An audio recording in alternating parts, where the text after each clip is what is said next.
بینێرانی خۆشەویست ئەم کاتتان باش. نرخی عیادە و نەشتەرگەری و پشتینە پزیشکیەکان زۆر جار بۆتە مای خواس و قسەی خەڵک. ئایا چێ لە بازاری پزیشکیدا نرخدا دەنێت؟ نرخی عیادە و پشتینەکان لە شارێکەوە بۆ شارێکی دیکەی کوردستان جیاوازە و زۆر جار لە هەمان شاریشدا لە پزیشکێکەوە بۆ پزیشکێکی تر ئەم نرخانە دەگۆڕێن. ئایا ئەم جیاوازی لە نرخ لەکوێوە سەرچاوی گرتووە و چێ لێ بەرپرسیارە؟ ئایا ئەو فەوزایی لەناو بازاری پزیشکیدا هەیە چێ لێ بەرپرسیارە و چۆن ڕێک بخرێتەوە؟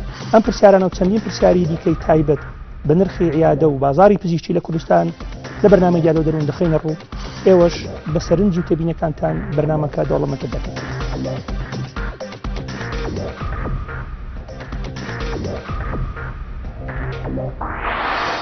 بەرنامەی دیاردە و دەروون شەوی پێنجشەممە کاتژمێر 8:05 ڕاستەوخۆ لە NRTەوە پێشکەشتان دەکرێت.